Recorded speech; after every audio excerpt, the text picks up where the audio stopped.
I'm driving right now, so I can't hold the phone like I normally do. But I was wanting to discuss something that just happened. I went to Discount Tire to get my tires rotated, and they were fairly packed. So I'm standing back by the wall, was the window closest to the door. So there's about 2 people ahead of me, and this woman walks in, and she stands directly in front of me. I mean, I could smell her shampoo. That's how close she was to me. So I look up, because I'm not on my phone, right? You know, I try my best to be in the present, so I don't like to have my phone out all the time. So she does this, and I'm taken back because I can't believe the boldness, right? Which I should by now believe the boldness. You know, some people really are that blunt. So I look up at this other woman. She looks at me and she kind of smirks and shakes her head and puts her head down. So I'm like, okay. So I do a little, the woman turns around, looks at me, and she just steps over a little bit, right? Doesn't really move, but she steps over. So the men that are working there, you know, they call out who's ever next, right? So as an adult, you should know who's in front of you and who isn't, right? So they called the 2 women that were ahead of me, because it would have been the 2 women, then me, and then this woman that just walked in and decided to stand all in my personal space. So it's getting ready. So I stand up, you know, I'm ready to pay attention to who calls out next, because I'm starting to notice by the way that she's moving, she knows she cut in front of me and she's going to try to go. And I'm not having it, you know. And I'm going to tell you why I didn't let this slide in a minute. Let me finish the story. So the guy goes, I can get whoever's next. So she starts walking. I voice it. I said, oh, that would be me. So she turns and looks at me. She goes, but I said, no, ma'am, no, ma'am, no, ma'am. I said, you walked in, you cut in front of me. I said, and you didn't even have the common decency to ask me if I was in line. So no, ma'am. And then I go up to the counter. That's the end of it. Because what I'm not going to do is sit here and argue with you. So then the other guy, he looks at the lady, he goes, ma'am, I'll get you next. Oh, you absolutely will get her next, but guarantee that I'm going first, like, period. So that was that. So, you know, I'm chopping it up with the guy. We go outside to take a look at my car. He's doing his tire assessment to tell me where the wheels are before I need some new tires, blah, blah, blah, blah, blah. So I come back in the shop, and the woman comes back in, you know, and like, I'm standing like by the chairs at this point. So I'm no longer by the door. I'm more over by the chairs, because I was trying to contemplate if I wanted to stay for an hour and 30 minutes for them to do this. But I was like, no, I'm going to leave.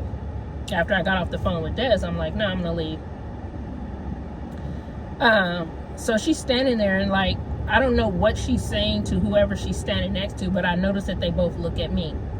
Okay, so this is where I'm going to end the story, because at this point, everything that this woman is saying or doing, it no longer concerns me. Because I already said what I had to say, and I got done what I needed to get done. But it was a perfect pivot today for me to talk about people who try to get in your way, our way, anyone's way, when they have a goal or when they're trying to accomplish something. People pick up on energy. And whether theirs is messed up and yours is positive or somewhat positive, people can feel that. You ever, when you was a kid, you know, you come home and you can just tell your mother's in a bad mood. She's not cussing or yelling or screaming or throwing anything, but you can just tell by her energy that she's not in a good mood. That's how we move around today in life. Our energy, it can be felt. You know, people can decipher if you're in a good mood or a bad mood or a messed up mood, or maybe you're just tired of life and you hate happiness, because there are people who genuinely hate happiness. You know, and they can feel that vibe off of you that is good and its intentions are clean and you're vibrating at a great frequency, you know, and they want to come mess that up for you because they don't feel that. Well, that's exactly what I experienced today. I don't know why this woman did what she did. I'm not going to make it a racial issue despite the fact that she was white and I am black, because I've had this happen to me with other black people. So I'm not going to make this about race. But what I will make it about is energy. Her energy was way off. Way off. Because if you could just come into an establishment, not know the people in there from Adam, blatantly cut in line, don't even have the common decency to say, I'm sorry, excuse me, are you in line?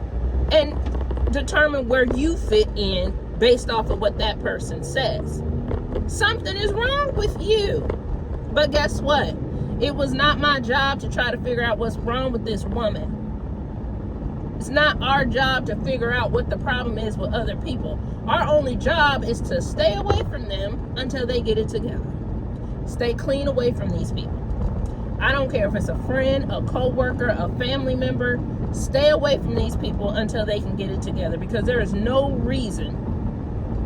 Well, I'm sure there's a reason, but it's not acceptable for people to bring you down because they're down. That's unacceptable. You have to be willing to not accept that for yourself. You know, again, like I've said in previous videos, the reason why I chose this profession of productivity / procrastination, growth, and I can't even talk today, being a strategist to help people elevate, is because I've been there. I've been the negative person that want to pull everybody else down around me. I've been around negative people who've pulled me down, and therefore I'm swimming around at the bottom with them.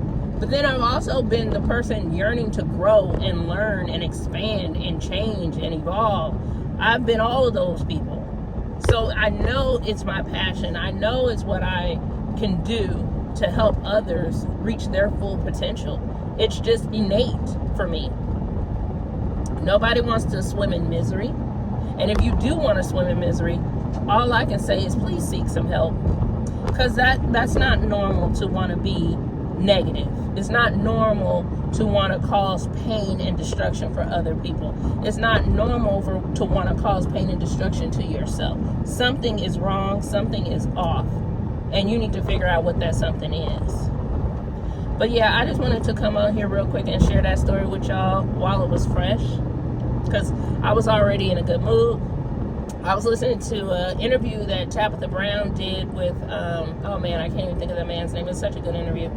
But I'll probably post it on here just so that you guys can watch it if you haven't watched it.